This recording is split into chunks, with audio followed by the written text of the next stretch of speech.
Welcome to the Ontonagon Lighthouse. We're very happy to receive visitors here. The lighthouse is a very welcoming place, as you'll soon see. The first thing a lot of people notice about our lighthouse is the profile, which resembles somewhat a school or a schoolhouse. Matter of fact, these lighthouses were known as schoolhouse type.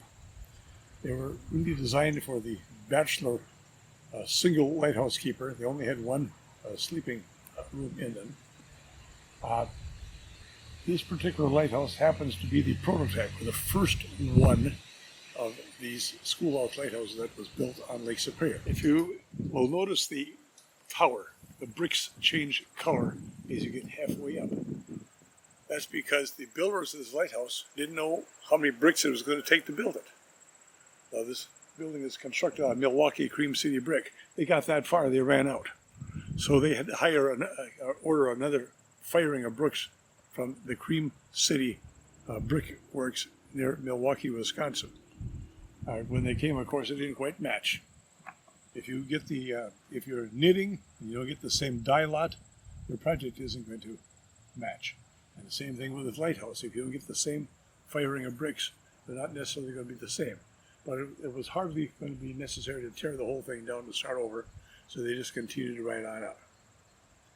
I want to call your attention to the dormer window that is sticking out of the roof up there. That was not a part of the original construction. Originally, the attic area was strictly for the storing of supplies relative to the lighthouse's operation. In later years, dormer windows were added and bedrooms were created up there because the lighthouse keepers in later years lived here year-round. The original intention was that the lighthouse keeper at the end of the navigation season would simply close the shutters and walk away from the place. From 1883 on, the lighthouse was occupied year-round by the lighthouse keepers and their families. Now, the Ontonagon County Historical Society has owned this building since 2003, and that's when we began the serious restoration. Although the building was listed on the National Register of Historic Places from 1975 on up, no restoration work had taken place. So let's go inside and take a look at what the restoration work has done. I do want to add one more item. The single-story section you see at the back of the lighthouse was added in 1890 as a kitchen. You see, the lighthouse keeper who was here at that time and his wife and 8 children were a bit crowded in this building. So the lighthouse service took pity on the poor man and added the what we call the summer kitchen, actually the kitchen. That vacated a room in the main structure of the lighthouse so there'd be more family space. Let's go inside.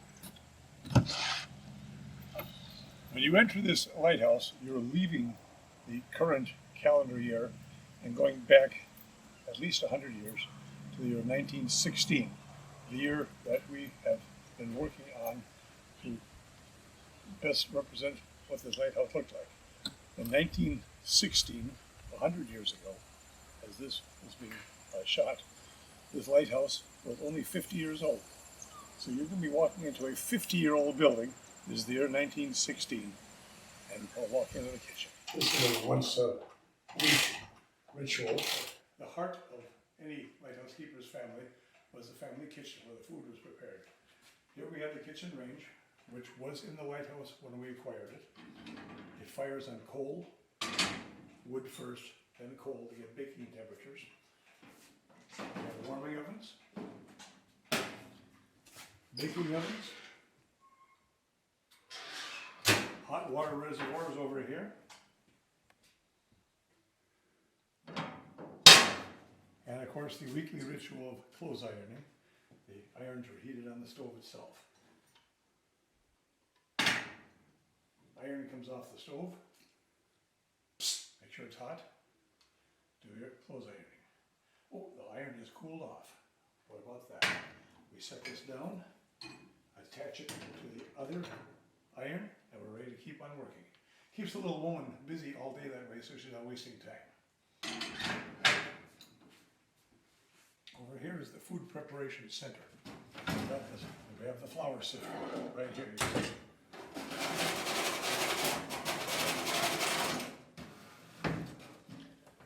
good heavens, we have a kitchen timer. We better check that cake in the oven at 12 o'clock. So it's 11:15 right now, so we will set the oven timer for 12 o'clock and keep an eye on the clock on the wall, that we know when to check our cake. Of course, if you're going to roll out a pie crust, you need a little more space. Countertop pulls out conveniently on this Hoosier cabinet, so you have a place to roll out a pie crust.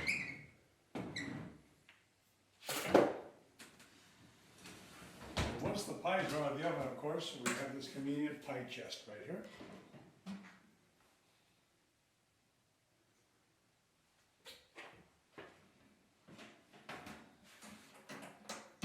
Bread, which was baked at least twice a week, is kept in this metal drawer, so we don't have to share it with the mice who inhabit the lighthouse along with the family. Naturally, you can't have a good day at the lighthouse unless starting with a good cup of coffee.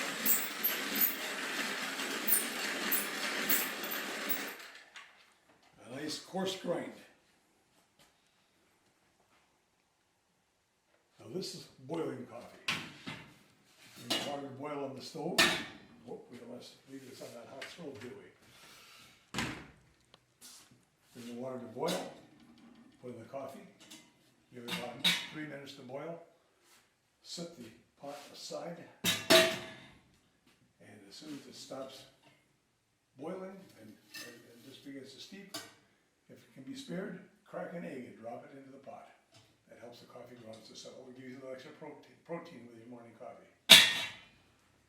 The Lighthouse was a very hospitable place, and there are often dinner guests, so of course the good dishes are kept over here.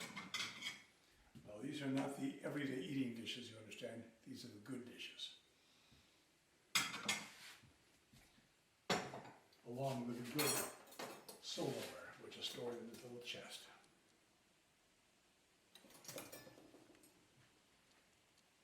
I want to make the point that the Ontonagon County Historical Society has been very pragmatic in its restoration. Everything in this kitchen works. Everything must be practical. Everything has to function. We can and do cook meals out here on occasion. Of course, when we cook meals out here, we have the refrigerator equipped with ice. A large cake of ice, which in the old days was harvested out of the Ontonagon River, was kept here. 25 chunks of pounds of ice might last about 3 days. The first domestic electricity was installed in this building in 1916. That's another reason why we chose 1916 as our target date. These light bulbs possibly look a little different than what you're used to seeing. This is where the pipette was broken off when these hand-blown bulbs were formed and filled with gas. Being a modern lighthouse, naturally we have running water.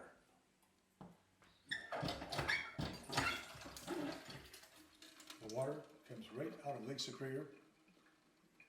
It's free of chlorine and makes wonderful coffee.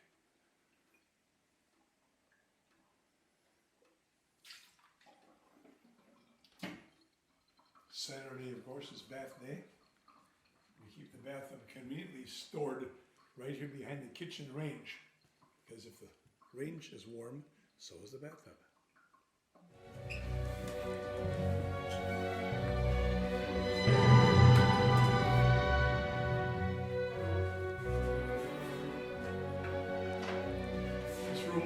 This room was the original kitchen.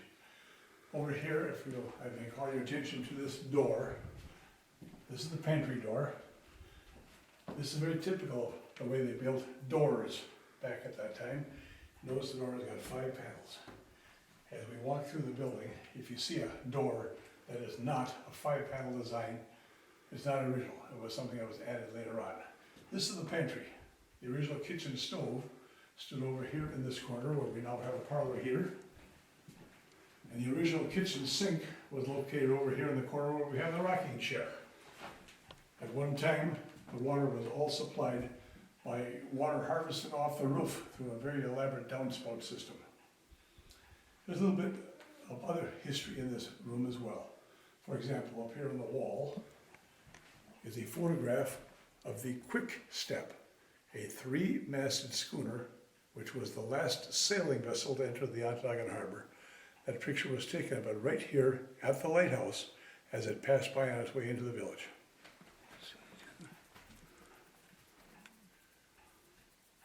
So it traveled many, many miles after it left here.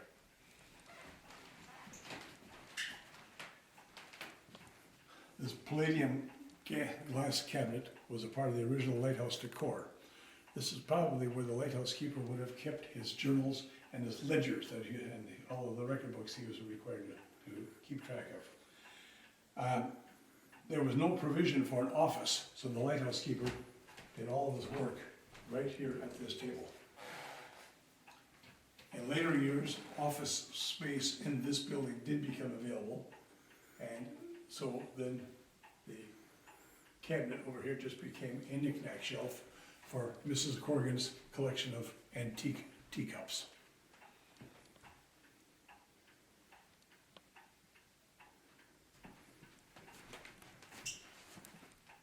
This is Mr. James Corrigan, who was the longest serving lighthouse keeper at this station. We also have here a portrait of James Corrigan at the age of 70.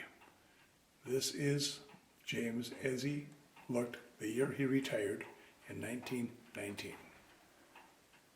Other things in the room, the carpet dates from 1897. It's hand woven wool.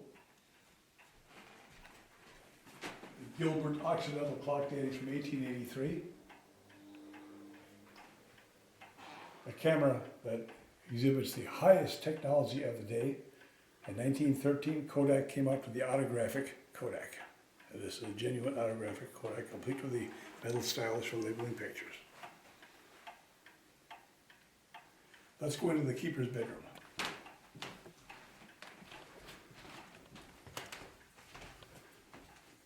Now, the original keeper's bedroom was quite small, quite compact.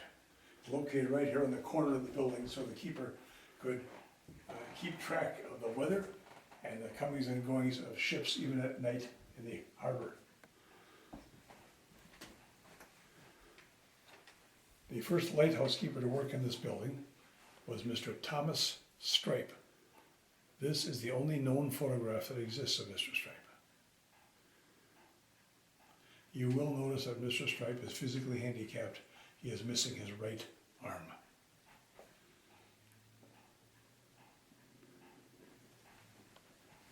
And the reason for the loss of his arm is a long, involved story that you can get when you tour the lighthouse, and we include it with the regular dialogue that goes with it. I'll give you a hint, however. It had something to do with this, with a cannonball such as this.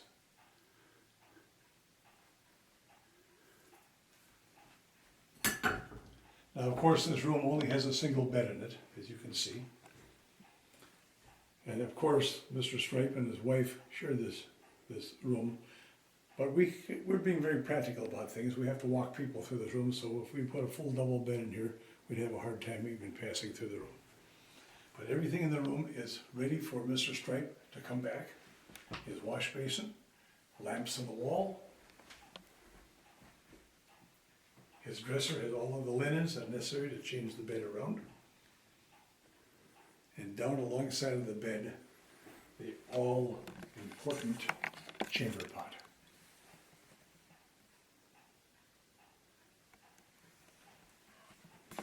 Let's step into the hall. The first telephone was installed in this lighthouse in 1914. They didn't have wireless communication here yet, and the lighthouse keepers were able to communicate with each other regarding weather conditions on the lake. More than likely, they also tipped each other off when the lighthouse inspector was due to arrive, so they could get their brass polished and get everything up to spit and polish standards.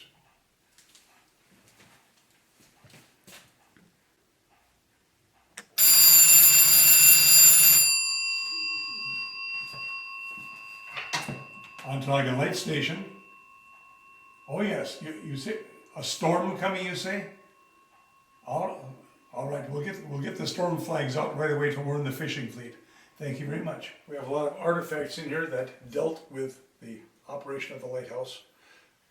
After this was no longer used as the oil room or the fuel room, because once they went to kerosene, the fumes would be so overpowering this building, they had to keep the kerosene in another building. But here we see some of the remnants of what the lighthouse keepers had to use. For example, this brass can is one of our original artifacts from the 1852 lighthouse, and you'll notice the inscription if you can see it. We also have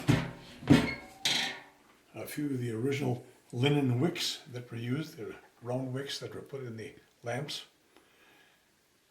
And it was very important that the lighthouse keeper follow the directions with this. When he put a new wick in, he would char this with a match and then work it down smoothly with his fingers. They were not allowed to cut it with a scissor because they might waste some. And the finished wicks were then kept in this wick basket, also a part of the original appliances used at this station. The lighthouse keeper was also able to use his room for his to do his office work now. Here we have some of the original journals, handwritten. And down in the lower right-hand corner, you will see James Corrigan's own photo autograph.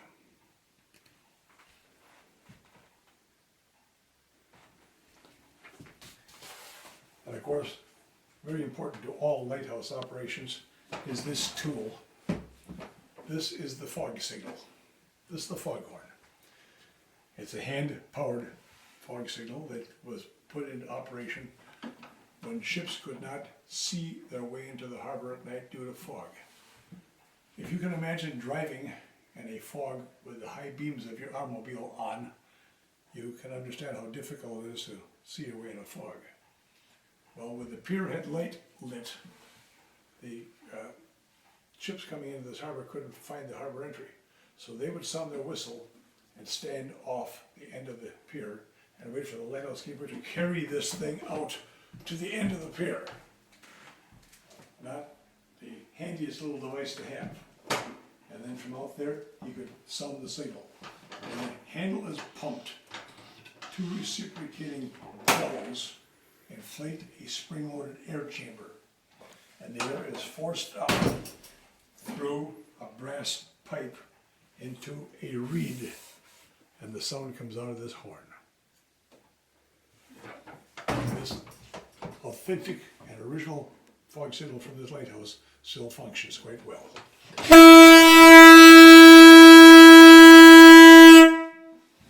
Let's go upstairs.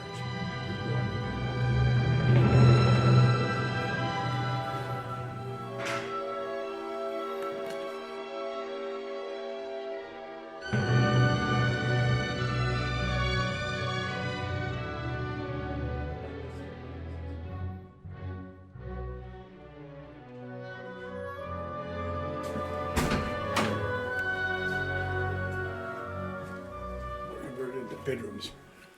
As you can see from the configuration of the ceiling, this is the original ceiling. I'm standing with my head actually poking through the roof. But in 1904, these dormers were added, so these rooms could be converted into very compact little bedrooms.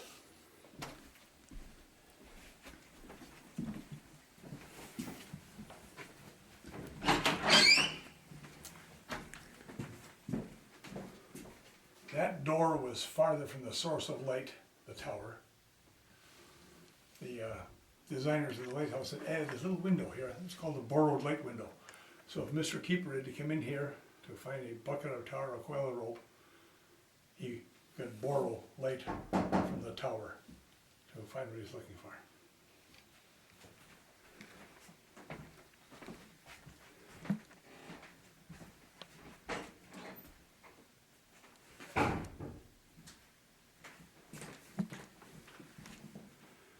At one time, this room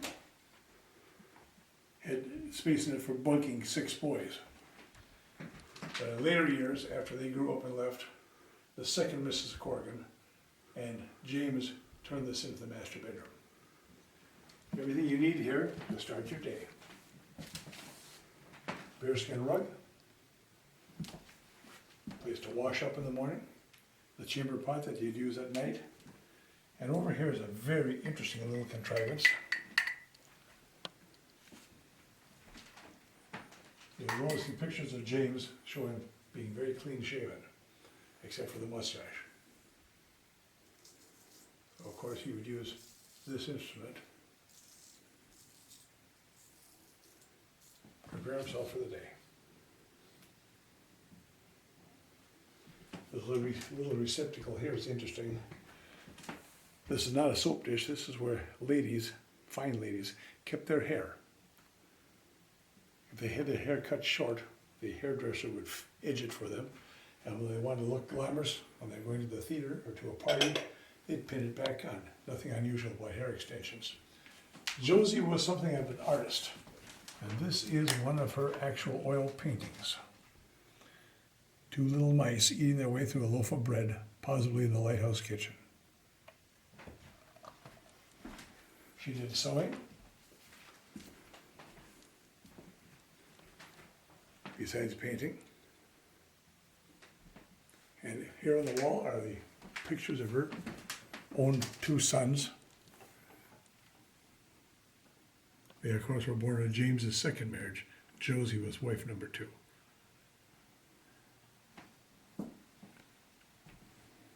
This is some of the fine fashions of the day. As you can see, it's a hand-tailored dress. This is said to be Josie's wedding dress from 1896. Notice the fine, form-fitting bodice, the little pleats up here, and the skirt has this very elaborate filigree, and it's all lined with a netting. It sits on the dress form, which still holds it together. This little cradle was made by a blacksmith in Mass City, nearby Mass City.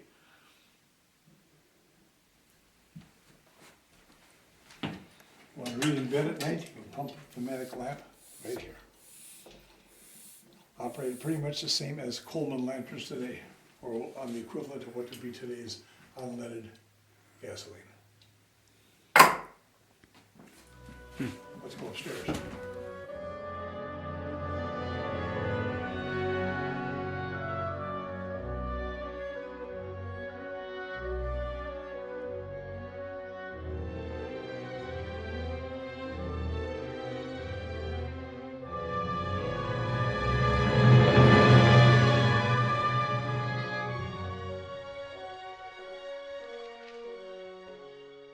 What we have up here in the tower right now is one of the original Fifth Order lamps that was used inside of the Fifth Order Fresnel lens that used to stand on this pedestal.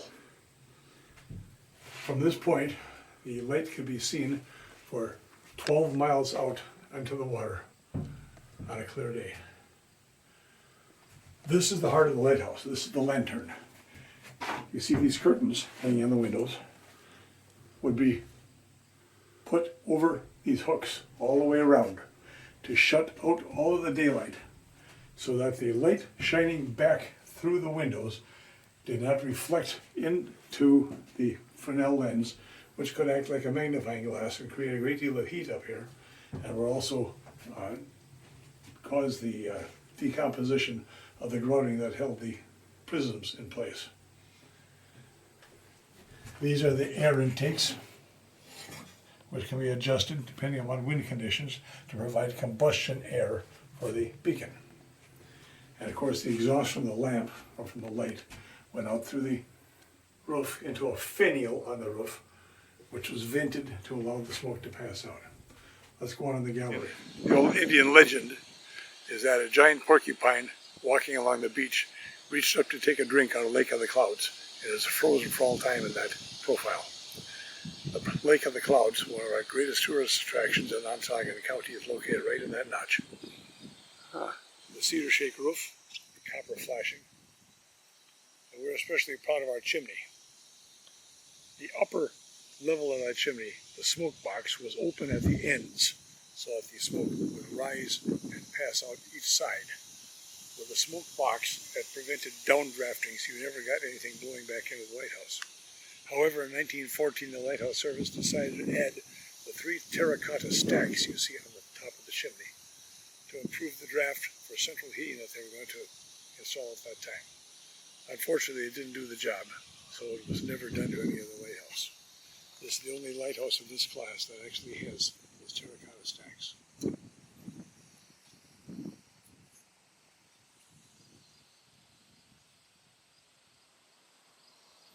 I'd like to call your attention to the white fence located in front of the lighthouse. That white fence was constructed to try to keep driftwood hurled by waves off of Lake Superior from hitting the front of the lighthouse, breaking the windows. Now, of course, immediately the question arises, how could that be when Lake Superior is nearly half a mile away? It's because in the early days when this lighthouse was built, Lake Superior shoreline was right down there, 8 feet off the white fence. You can just see a orangish steel fence post I have stuck in the ground down there. Can you see it? Mm-hmm. That is the original beach line. The lighthouse was right at the edge of the water, and we had 2 stubby little breakwaters that were only 650 feet long in 1860. Now what happened was this. Mr. Charles T. Harvey, who had just come to Ontonagon, fresh from supervising the work on building the first Sioux locks, came here to construct the first harbor. There was a sandbar across the mouth of the river at this point. He dredged that sandbar out and then constructed the first 2 little breakwaters, about 600 feet long, out into the lake to prevent the river from dropping its sediment at that point. All rivers flowing into Lake Superior have got sandbars at their mouth, because when the rivers come down, they hit the prevailing current along the shore. Now, when I say prevailing current, I'd better make a little explanation of what I'm saying. Around Lake Superior, there's a counterclockwise current moving around the lake at all times. That counterclockwise current is caused by the Earth's rotation. It's called the Coriolis effect. And with this current moving along the shoreline, between us and the Porcupine Mountains to the west, there are 12 rivers and streams all discharging sand, silt, clay, and other suspended material into the lake. And it's all carried along the shoreline. As it's carried along the shoreline, all that sediment built up against the wall of the breakwater, and the shoreline began to move out. So the Corps of Engineers added onto the breakwaters, which are now 2,550 feet out from this corner, up to the end. And you can see out at the end of the break wall our pier at light. The thing out here represents 160 years of shoreline accretion. So basically, the lake walked away from the lighthouse. It has nothing to do with lake levels at all. It was all a natural result of man building a breakwater into Gitche Gumee and disrupting the natural currents. Notice we have accommodations for both adults and children in here. And that little basket between the seats contains the medium of choice at that time. This is built 20 years before the first Sears catalog came along. The oil house built in 1901, where the combustible fuels were kept. See, originally, the lighthouse here used colza oil as a fuel. Now, colza oil is the modern name for it is canola oil. That's what they burned for the fuel. Once they brought kerosene in, it was highly combustible, and also the fumes were so overpowering they couldn't keep it in the lighthouse. So a large woodshed was constructed off the back of this building. That was later taken down, and the oil house was built in 1901. It's an interesting building. The walls are a double thickness. That's an all steel door, iron door, excuse me. And the roof is all metal. And in the event of an explosion, the roof would simply blow off the building, directing the explosion directly upward and not outward.